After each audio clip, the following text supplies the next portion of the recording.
El derecho de familia peruano no ha variado significativamente desde su versión original, que es la de 1984. También es pertinente afirmar que la Constitución vigente, así como también la de 1979, introdujo el principio de igualdad de deberes y derechos de los hijos. En tan virtud, a partir de la vigencia de la Constitución de 1979, desaparecieron los perjuicios que interrogaba de la desigualdad de trato entre los hijos. Para poder cumplir los derechos y deberes que corresponde al hijo, debe de conocer previamente quiénes son los padres. Al respecto, la Convención sobre los Derechos del Niño, que está estipulada en el artículo 7, que recoge el atributo de toda persona, la identidad, puesto que consagra el derecho a un hombre en lo posible a conocer también a sus padres. El principio de igualdad de categoría de filiación interesa fundamentalmente al idéntico tratamiento que hace la ley en el contenido y a los efectos de las relaciones jurídicas que tiene su origen a la procreación humana. El Código Civil vigente incorpora en sus normas el derecho a la igualdad de filiaciones. Para ello, el Estado filial no hará referencia a la realidad biológica, pues la igualdad de los hijos elimina la calificación de los vínculos desde un punto de vista de la naturaleza como matrimonial o extramatrimonial. Asimismo, el Código Civil en el artículo 373 indica que el hijo puede pedir que se le declare filiación. Esta acción es imprescriptible y se intentará conjuntamente contra el padre y la madre o contra sus herederos. Continuando con la explicación, hablaremos del concepto de filiación matrimonial. En este caso, la legislación peruana no contempla una definición propiamente dicha dentro del Código Civil respecto a la filiación matrimonial, pero sí una serie de artículos que luego, posteriormente, mis compañeros van a desarrollar. Es así que voy a citar a la doctrina para poder dar una definición de lo que es filiación matrimonial. Esta nos dice que se da cuando se tienen los hijos dentro del matrimonio, pero también se extiende a aquellos que han sido concebidos antes del matrimonio o incluso después de haber finalizado el vínculo matrimonial hasta 300 días. Asimismo, bueno, para poder dar una concepción un poco más amplia, vamos a hacer una comparación en el caso de la legislación española. Ellos contemplan que la filiación matrimonial se da de forma natural y también por la adopción. De forma natural es aquella en la cual la presunción de paternidad recae de manera inmediata, puesto a que ésta se da dentro del vínculo matrimonial y el niño nace dentro de este. Pero también nos hace referencia a la filiación matrimonial cuando la pareja pues decide adoptar a estos hijos, ¿no? Es así que podemos determinar que esta presunción de paternidad se da de forma automática cuando los hijos están dentro del vínculo matrimonial, pero se puede extender hasta los 300 días de finalizarlo o antes de, dándose a entender que, bueno, evidentemente la pareja pues ha tenido una relación antes de consumar el matrimonio o de establecer el matrimonio, ya sea de forma civil. Continúa mi compañero. La filiación se determina por la realidad biológica presunta. Existen dos tipos de filiación, una natural y otra por adopción. La primera puede darse a raíz del matrimonio de manera extramatrimonial. La segunda es el estatus jurídico que la ley le otorga a un hijo que no es consanguíneo. La filiación básicamente es la relación entre padres e hijos. Esta relación va a producir efectos jurídicos tales como el derecho sucesorio, la obligatoriedad de alimentos, de educación, de parte de los padres ejercer la patria potestad. Dicho de otra manera, la filiación va a permitir que se goce de derechos, se cumplan deberes y se atiendan obligaciones. De allí que sea importante y necesaria la determinación de la filiación para producir sus efectos. En el derecho de familia existen varias maneras de determinar la filiación. La más remota es la posesión de Estado, ¿no? En casos de no aceptación voluntaria también está la filiación mediante sentencia judicial y la filiación matrimonial, ¿no? Es decir, la determinación que se da bajo el acto jurídico del matrimonio. Para esto se entiende que el matrimonio debe de ser válido, ¿no? Para que pueda surtir sus efectos, ¿no? Como acto jurídico es válido, va a permitir que que las personas regulen sus intereses mediante la creación de normas particulares con mira a la satisfacción de sus necesidades familiares, dice el doctor Aníbal Torres. Pero para finalizar, debemos señalar que la filiación es un derecho extramatrimonial, es decir, no depende de un matrimonio. Y esto lo podemos, es así porque está el principio de interés superior del niño. El fin de la filiación es proteger los intereses superiores del niño para que el niño pueda gozar de una prestación de alimentos. ¿No? Si ese niño no tuviera ningún padre, entonces ¿quién le va a dar? ¿Quién lo va a alimentar? ¿Quién va a proveer para sus necesidades? Pero por eso es muy importante y por eso el Estado incentiva el matrimonio, porque es mucho más sencillo, es mucho más fácil, es lo ideal que la filiación se determine dentro de un matrimonio, y ya sea por adopción o ya sea biológicamente.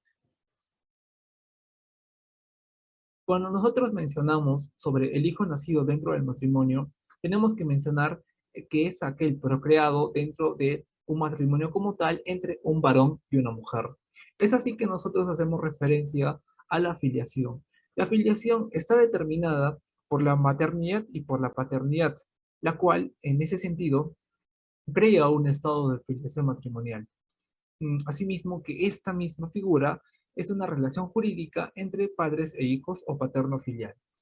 Asimismo, también podemos mencionar que la doctrina de Barsi crea una tricotomía entre la filiación y el hijo nacido dentro del matrimonio, desde una perspectiva jurídica, desde una perspectiva social y desde una perspectiva civil.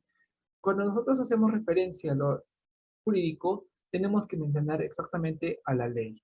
Cuando nosotros hacemos referencia a lo civil, es una situación jurídica entre padres e hijos. Cuando nosotros decimos que es lo social, es una relación entre padres e hijos, pero en vista de la sociedad. Por otro lado, también podemos decir que la filiación o el hijo dentro de un matrimonio es consustancial al hombre, es innato a la persona humana, puesto que eso deviene de un estado de familia al ser un atributo natural para la persona humana y que crea para cada persona una necesidad de saber quién es o de quién deviene nuestro origen biológico. Asimismo, el estado de familia, el estado de filiación, reconoce un derecho de identidad. Bien, ahora vamos a hablar sobre la presunción de paternidad.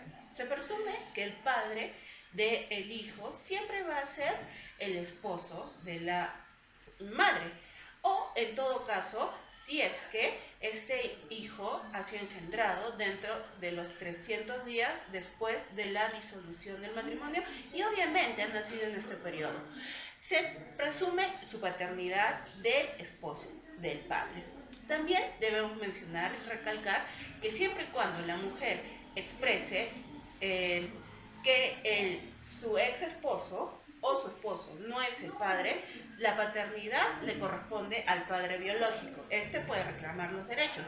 Debemos mencionar el artículo 396, donde se habla sobre la paternidad del hijo de la mujer casada. Antes, en la Constitución del 79, esto era, podríamos decirlo, un tabú, porque se daba prioridad al matrimonio y tenían derecho expreso a la paternidad, dejando de lado el derecho del niño y el adolescente. Pero hoy en día, gracias a la Constitución del 93, esta presunción de paternidad de este artículo ha quedado a interpretación más moderna, es decir, que si la esposa, la mujer expresa oralmente y dice que el esposo no es el padre de su hijo, el padre biológico tiene todo el derecho de reclamar la paternidad y el niño tiene todo el derecho de conocer sus orígenes biológicos. Entonces, esto ha sido una modernización, vamos a decir, en este artículo y la presunción de paternidad gracias a la Constitución del 93, dejando de lado la Constitución del 79 para dar paso a los derechos del niño y el adolescente, dejando de lado la pseudo intimidad del matrimonio, dando así derecho a los niños, adolescentes, a conocer sus verdaderos orígenes y sobre todo dar el derecho al padre biológico de reclamar una verdadera paternidad. Bueno, mi nombre es Pedro Pablo Cayo Quispe, voy a hablar sobre la impugnación paternal y la maternal. La impugnación es el derecho que se le concede al padre biológico para que pueda reconocer a su hijo. Asimismo, este ha sido reconocido por un tercero. Como lo podemos ver en nuestro Código Civil, nos indica que debe seguir una serie de pasos, así como primero, para impugnar debe ser dentro de los primeros 90 días, asimismo como realizarse una prueba de ADN o los exámenes correspondientes para que demuestren que sí es el padre biológico. Asimismo, para la impugnación maternal, se puede dar por la impugnación en etapa de fecundidad, puesto que este puede ser por suplantación de identidad y lo podemos ver estipulado en el capítulo 365 del Código Civil, en el que puede suplantar a la madre y se puede robar al niño. Asimismo, esto se diferencia de la presunción paternal, puesto que en el artículo 396 nos indica, salvo que la mujer explique explícitamente que no es la madre matrimonial o que no es la madre biológica de su progenitora, puede el hijo impugnar a sus padres para así reconocer a sus verdaderos padres. Asimismo, podemos decir que en base a esto, la filiación no coincide con la impugnación, puesto que esto se da con la finalidad de proteger al menor que ha crecido con la identidad de un padre falso. Asimismo, esto busca proteger la identidad del niño, como lo podemos ver en la Constitución en el artículo 1, en el inciso 2, en el cual nos indica que tiene el derecho a una identidad, en la cual aquí vemos que no se está respetando. Gracias.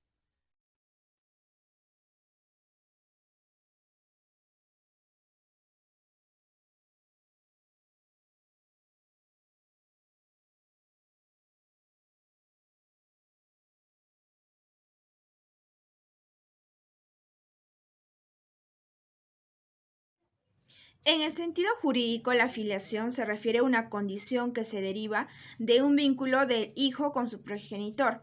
Esto significa ejercer un conjunto de derechos y obligaciones que se mantienen estables a lo largo del tiempo. Recordemos que en muchos casos establecer filiación no es un problema. Por ejemplo, en el caso de hijos nacidos dentro del matrimonio, se establece la paternidad como tal, y en el caso de hijos de relaciones extramatrimoniales, una declaración de reconocimiento puede ser suficiente. En nuestro Código Civil se estipula que se trata separadamente las acciones referentes a filiación matrimonial y la filiación extramatrimonial, pues en la actualidad no solo se otorga protección jurídica a la familia matrimonial, sino a otros modelos de familias que han surgido. Y lo primordial ante todo es salvaguardar los derechos del niño que ha sido reconocido dentro o fuera del matrimonio. Así, considero citar el artículo 362 del Código Civil, que nos dice que el hijo se presume matrimonial aunque la madre declare que éste no ha sido dentro del matrimonio, o salvo se demuestre a través de una prueba genética. Sin embargo, en la casación que hemos considerado, número 2726-2012, mediante resolución emitida el 2 de agosto del 2012, nos dice que se autoriza que menor sea reconocida por su padre biológico, aunque su madre esté casada, de acuerdo a los artículos 396 y 404 del Código Civil, de conformidad con el derecho a la identidad que tiene el menor, pues según el análisis de esta casación, la condición de familia permanente confirma una filiación que garantiza el derecho de identidad que tiene el menor, pues en cuestión ha sido probado que la menor forma parte de una filiación fuera del matrimonio y que en este caso la identidad se pruebe en el principio de interés superior que tiene el niño, pues la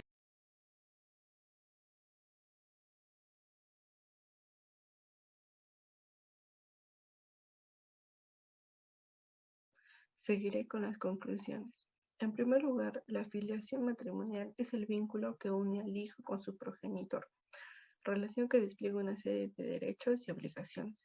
La filiación matrimonial materna y paterna se determina legalmente por la inscripción de nacimiento junto con la del matrimonio de los padres o por una sentencia. En segundo lugar, en el derecho de familia existen varias maneras de determinar la filiación.